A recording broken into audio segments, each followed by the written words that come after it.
좋으신 하나님이 주시는 은총과 평화가 사랑하는 여러분들에게 있기를 빕니다. 지난 시간까지는 요한복음을 읽고 묵상하면서 하나님이 우리 모두에게 주시는 교훈과 가르침을 듣는 시간을 가졌었습니다. 예수 그리스도를 더 깊이 만나는 시간이었고, 또 그분이 하신 사역으로 말미암아 은총을 경험했고, 제자된 우리에게 주신 또 성취해야 할 선교적 과업이 무엇인지를 확인했습니다. 우리가 하나님의 말씀인 성서를 읽고 묵상하는 이유는 하나님에 대한 많은 지식과 정보를 쌓거나 얻기 위해서가 아닙니다. 실천하고 행하기 위해서입니다. 하나님에 대한 지식과 정보가 부족한 것은 얼마든지 괜찮습니다. 그것은 책망의 대상이 될 만한 이유가 아닙니다. 하지만 하나님의 백성으로서, 그리스도인으로서 실천과 행함이 부족한 것은 문제가 됩니다. 10가지를 알면서도 하나도 순종하지 않는 것보다 하나만 알더라도 그 하나의 말씀대로 순종하며 사는 것이 하나님이 보시기에 훨씬 더 귀하고 아름다운 삶이 됩니다. 요한복음 강해를 통해 확인했던 것처럼 그러한 삶은 하나님께 영광이 됩니다. 강조해 왔고 또 강조해 갈 텐데요. 함께 웃는 교회는 말이 좋은 사람들보다 삶이 좋은 사람들이 더 많아지는 공동체가 되기를 소망합니다. 아름답고 진실한 삶을 살기 위해서 검질기게 애쓰고 노력하는 사람들이 더 많고 더 많아지는 공동체가 되기를 소망합니다. 저와 여러분이 그런 사람이 먼저 되고 또 그런 삶을 먼저 살 수 있었으면 좋겠습니다. 하나님을 위해 대단한 것을 이루거나 하지 못한 인생일지라도 들에 핀 아름다운 들꽃처럼 아름답고 진실한 삶이었다고 한다면 잘 살아낸 삶이라고 생각합니다. 오늘부터 수요 저녁 예배 시간에는 감리회의 신학과 신앙에 대한 이야기를 나눠보려고 합니다. 그래서 주보에 특별히 본문 말씀이 기재되지 않았습니다. 이런 시간을 갖는 첫 번째 이유는 저와 여러분들이 믿음 생활을 하고 있는 우리 교회가 어떤 신학과 신앙의 가르침을 따르고 있는지를 알려드리기 위해서입니다.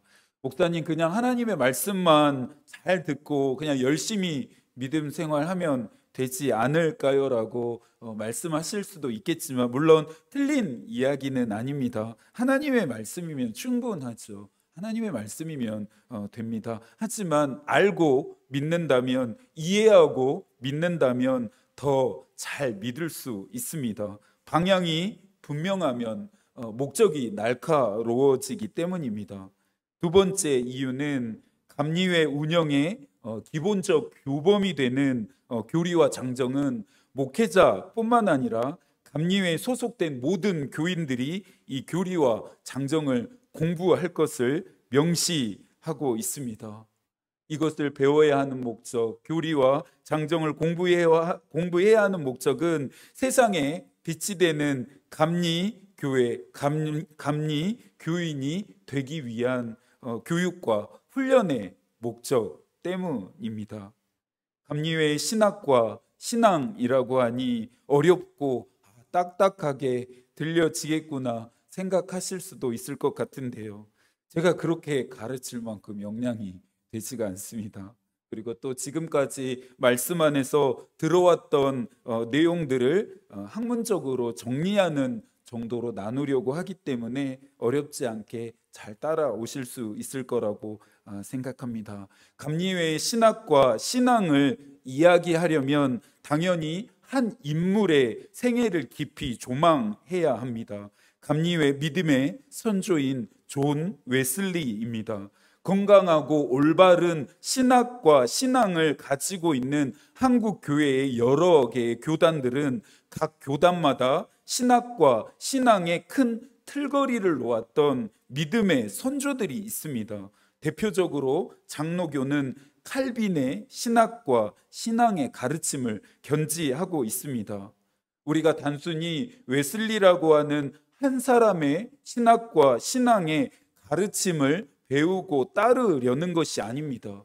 웨슬리를 통해 우리가 믿는 하나님이 어떤 분이신지를 배우고 우리가 믿는 하나님이 주시는 그 사랑과 은총을 경험하고 우리가 믿는 하나님이 원하시는 성화된 삶으로까지 나아가기 위함입니다. 우리 교회에는 대충 하는 믿음 생활, 적당히 하는 믿음 생활은 없어야 합니다. 앞으로도 없을 것입니다. 바울은 말합니다. 디모데전서 4장 6절과 7절인데요. 내가 이것으로 형제를 깨우치면 그리스도 예수의 좋은 일꾼이 되어 믿음의 말씀과 내가 따르는 좋은 교훈으로 양육을 받으리라. 망령되고 허탄한 신화를 버리고 경건에 이르도록 내 자신을 연단하라. 성령의 열매를 맺으려면 어떻게 해야 한다 했습니까? 성령을 따라 살고 성령을 따라 행해야 한다 말씀드렸습니다. 예수 그리스도의 좋은 일꾼이 되려면 믿음의 말씀과 좋은 교훈으로 양육을 받아야 합니다. 경건에 이르도록 우리의 자신을 연단해야 합니다. 오늘부터 진행되어질 감리회 신학과 신앙에 대한 이야기들이 저와 여러분을 예수 그리스도의 좋은 일꾼이 되게 하고 경건에 이르게 하도록 연단하게 만드는 은혜가 되기를 소망합니다. 감리회 신학과 신앙에 대한 이야기가 진행되어지는 동안에는요, 노트와 필기 도구를 준비하셔서 새롭게 깨닫게 되어지는 내용, 이전에 알았지만 다시금 확인하게 되는 내용, 또 하나님이 나에게 주시는 은혜, 도전, 약속을 메모하시면서 듣는 것도 큰 도움과 유익이 되실 거라 생각합니다. 감리회 최고의 역사학자였던 엘버트 아우틀리는 웨슬리의 신학 방법론과 주제가 현대신학에 매우 적합하다라면서 웨슬리를 이제 재평가해야 된다라고 말했습니다. 그러면서 아우틀리는 웨슬리가 그의 신학 방법론과 주제로 오늘을 살아가고 있는 우리와 대화를 시도했다라고 말했습니다. 감리회 신학과 신앙의 근간을 이루게 한 웨슬리라고 하는 이 한 인물의 개인적인 이 신학과 신앙에 대한 이 도전이 오늘을 살아가고 있고 현대의 예수 그리스도를 믿는 저와 여러분에게 여전히 살아있는 도전을 하고 있다라는 것입니다. 어떤 의미일까요? 이스라엘 백성이 믿은 하나님, 웨슬리가 믿은 하나님을 저와 여러분이 오늘 믿고 있기 때문입니다. 우리가 믿는 하나님은 이스라엘의 하나님, 웨슬리의 하나님, 나의 하나님이 되시는 살아계신 하나님이십니다. 앞으로 계속해서 듣게 되겠지만 감리회의 신앙과 또 신학의 지향점은 실천과 행함입니다. 그래서 웨슬리는 자신의 신학을 실천 신학이라 부르는 것을 좋아했습니다. 웨슬리라고 하는 한 인물의 신학과 신앙을 통해서 오늘을 살아가고 있는 우리는 오늘 예수 그리스도를 믿는 우리의 믿음을 성찰하고 또 점검하고 돌아보면서 실천과 행함의 부족한 부분은 어디인지를 우리는 발견해야 합니다. 야고보서 2장 14절입니다. 내 형제들아, 만일 사람이 믿음이 있노라 하고 행함이 없으면 무슨 유익이 있으리요? 그 믿음이 능히 자기를 구원하겠느냐? 야고보는 결코 행함이 믿음보다 더 중요하다라고 말하는 것이 아닙니다. 연관성에 대해서 말하고 있습니다. 믿음은 무엇으로 증명됩니까? 행함으로 증명이 됩니다. 믿음이 있다면 반드시 그에 맞는 실천과 행함이 따라야 할 것을 지금 야고보가 말하고 있습니다. 웨슬리의 신학과 신앙의 강조점도, 감리회의 신학과 신앙의 강조점도 이 실천과 행함에 있습니다. 감리 교도들, 메도디스트라고 불리우는 자들은 실천과 행함이 있는 자들이어야 합니다. 사랑하는 여러분들, 하나님의 말씀을 많이 듣는 것도 중요합니다. 하나님의 말씀을 많이 아는 것도 필요합니다. 그러나 그에 맞는 실천과 행함이 따르고 있는지도 점검해야 합니다. 실천하지 않고 행하지 않는 암과 또 믿음은 헛것이고 죽은 것이라고 하는 야고보의 경고를 우리는 기억해야 합니다. 저희 교회는 말씀을 들은 후에 주신 말씀을 붙들고 기도하고 있습니다. 말씀대로 살기를 결단하고 헌신하기 위해서입니다. 하나님의 도우심을 구하기 위해서입니다. 믿는 대로 살아야 합니다. 기도하는 것처럼 살아야 합니다. 그래서 콜린스는 이러한 인식은 기독교인 전체 3차원에서의 인식이어야 한다라고 말하고 있습니다. 감리회 신학과 신앙의 시리즈 첫 번째 이야기는 거룩한 사랑입니다. 이 사랑은 웨슬리가 그리스도인의 믿음과 연관지어서 그의 신학과 신앙에서 가장 중요하게 설명했던 주제이기도 했습니다. 그냥 사랑이 아닙니다. 사랑 앞에 형용사가 붙었습니다. 거룩한 사랑입니다.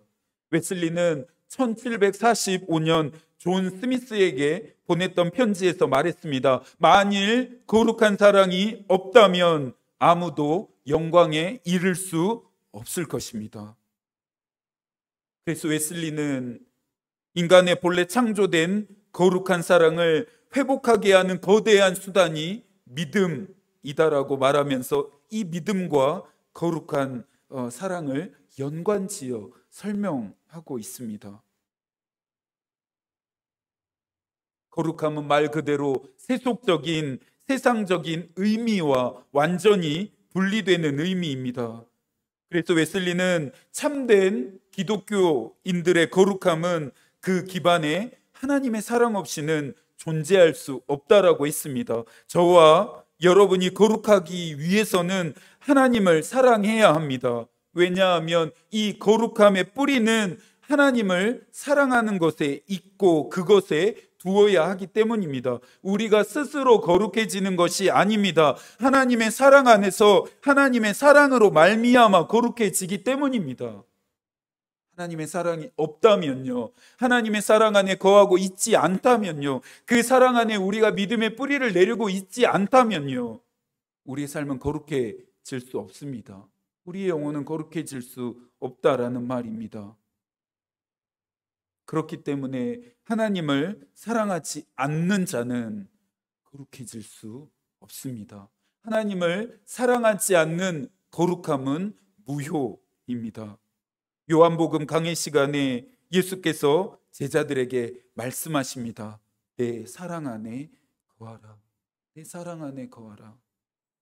예수께서 제자들에게 자신의 사랑 안에 거하라 말씀하신 이유도 이 때문이었습니다. 참된 제자도가 시작되는 지점은 예수 그리스도를 깊이 사랑함에서부터 시작되기 때문입니다. 제자들에게 필요한 은혜와 능력과 모든 것들이 예수 그리스도 안으로부터 말미암기 때문입니다. 그리스도인들에게 거룩한 사랑은 믿음의 본질이어야 합니다. 믿음의 상태여야 합니다. 여러분의 말과 행동은 거룩하다 할 수 있습니까? 여러분의 삶은 세속적이고 세상적인 것과 완전히 구분되어졌다, 여러분들 자신 하실 수 있으신가요? 예수를 믿는데도 달라지지 않는다면, 예수를 믿는데도 변하지 않는다면 뭔가 잘못되었습니다. 잘못 믿고 있는 것입니다. 달라지지 않는다면, 변하지 않는다면 왜 그런지 문제점을 찾아야 합니다. 문제점을 찾아 해결해야 합니다. 가래가 아닌 호미로 막을 수 있을 때 빠르게 대처해야 합니다. 웨슬리가 믿음과 거룩한 사랑을 연관 지으며 균형 있게 말하는 것은 값없이 주시는 하나님의 은혜를 말하기 위해서였습니다. 웨슬리는 예수 그리스도를 믿는 믿음과 하나님 안에서의 거룩한 사랑을 통해 하나님이 주시는 은혜를 값없이 조건 없이 받게 된다 믿었습니다. 이것은 또 다른 말로 값없이 주시는 사랑입니다. 저와 여러분은 하나님이 값없이 주시는 은혜를 받고 있습니다. 저와 여러분은 하나님이 값없이 주시는 그 사랑을 받고 있습니다. 웨슬리는 하나님께서 인간에게 베푸신 모든 축복은 하나님의 은총, 풍요, 사랑이다. 곧 값없이 하나님께서 주시는 사랑이며 온전히 받을 가치가 없는 사람에게 베푸시는 사랑이다. 우리가 사랑받을 만해서 하나님의 사랑을 받는 것이 아닙니다. 사랑받을 만한 공로가 있어서 사랑받는 것이 아닙니다. 사랑받기에 가치 있는 사람이어서 하나님이 우리에게 사랑을 베푸시는 것이 아니죠. 저만 봐도 그렇습니다. 저란 사람만 봐도 그렇습니다. 값없이 조건 없이 하나님이 베푸시는 그 은혜와 사랑을 우리는 선물로 받게 된 것입니다. 그러면서 웨슬리는 성령의 역사, 성령의 활동을 통해서 그리스도인들이 하나님이 값없이 주시는 사랑을 경험하게 된다고 하면서 성령의 역할 또한 강조하고 있습니다.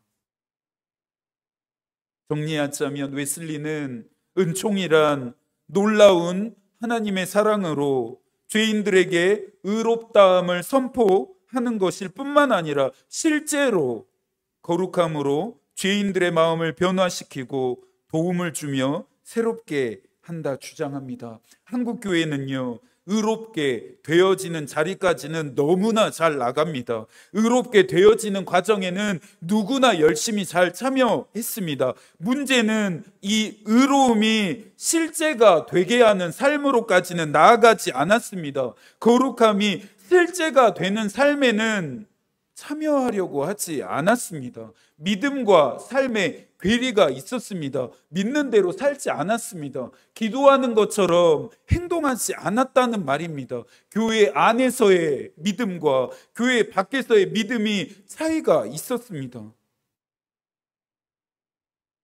변하지 않는 굳은 마음으로 새로워지지 않는 묵은 삶을 여전히 살고 있었습니다. 바울이 고린도 교회를 향해 말했던 것처럼 예수를 믿기 이전의 마음이, 예수를 믿기 이전의 모든 삶의 방식이 지나가지 않고 청산되지 않은 채 그렇게 예수를 믿고 있는 것입니다. 감리회의 신학과 신앙은 특별한 은혜와 축복을 받는 비결 따위를 가르치지 않습니다. 어떤 깊은 신비 가운데로 들어가서 황홀경에 빠지고 영적 체험을 하는 그런 것들을 중요하게 가르치지도 않습니다. 그리스도인들로 하여금 어떻게 하면 하나님 안에서 예수 그리스도로 말미암아 성령으로 살아갈 것인지를 도전합니다. 우리가 매일 해야 하는 질문이죠. 그래서 감리회 신학과 이 신앙의 이야기들을 통해 저와 여러분이 배워야 하는 것은 하나님 안에서 나는 어떻게 살아가야 하는지, 예수 그리스도로 말미암는 그 삶을 나는 어떻게 살아갈 것인지, 성령이 함께하는 삶을 나는 어떻게 살아갈 것인지를 질문하며 답을 찾아야 합니다. 이것이 진짜 믿음의 본질입니다. 이것이 진짜 우리의 믿음의 상태가 되어야 합니다. 웨슬리가 왜 신학과 신앙을 감리회가 왜 신학과 신앙을 실천적으로 규정하고 있는지 이해가 되시고 있습니까? 웨슬리라고 하는 한 사람의 도전이 아닙니다. 웨슬리라고 하는 한 사람의 생각이 아니죠. 웨슬리는 우리를 온전한 그리스도인이 되는 길, 즉 성화의 삶으로 우리를 초대하고 있고 안내하고 있습니다. 감리회 신학과 신앙이 최종적으로 우리에게 말하는 것은 감리회 소속된 모든 그리스도인들로 하여금 성화된 삶, 온전한 그리스도인이 되게 하는 것입니다. 목표가 높은 사람과 낮은 사람의 삶은 질적으로 차이가 날 수밖에 없습니다. 신앙생활도 똑같습니다. 믿음 생활도 똑같습니다. 신앙생활의 목표점을 높이 둔 사람과 낮은 곳에 둔 사람의 삶은 완전히 다른 결과를 도출합니다.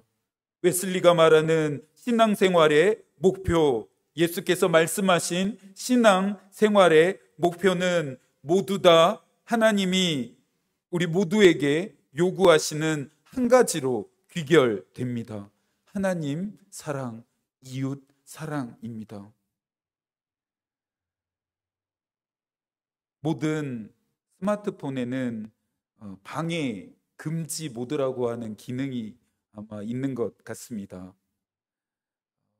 무언가 또 누군가에게 방해받고 싶지 않을 때에 이 방해 금지 모드를 활성화시키곤 합니다. 전화나 메시지가 와도 알림이 울리지 않습니다. 저도 뭔가에 집중해야 할 때 이 기능을 자주 사용하곤 하는데요. 여러분이 온전한 그리스도인이 되지 못하도록 방해하는 것들에 대해 방해 금지 모드를 활성화시키십시오. 영적인 방해 금지 모드를 활성화시키십시오. 하지만 주의해야 할 것은 하나님을 향해서는 이 방해 금지 모드를 활성화시키시면 안 됩니다. 감리의 신학과 신앙을 나누는 이 시간을 통해서 여러분에게 말씀하시는 내밀한 하나님의 음성을 듣게 되시기를 바랍니다. 성령의 뜻을 분별하고 그분이 보이시는 그 길을 집중하고 또 따라가게 되어지기를 소망합니다. 웨슬리가 경험한 회심의 역사가 감리의 신학과 신앙을 다루는 시간들 속에 여러분의 이제 역사가 되어지기를 소망합니다. 여러분의 믿음이 분명해지고 여러분의 삶은 하나님 안에서 더 선명해질 수 있기를 기도하겠습니다. 남은 한 주도 하나님이 여러분과 함께 하시기를 기도하겠습니다. 무더위와 폭염이 계속되고 있습니다. 몸과 마음도 강건하실 수 있도록 기도하겠습니다. 하나님의 마음이 우리의 기도가 되고 하나님의 뜻이 우리의 길이 되기를 빕니다. 아멘.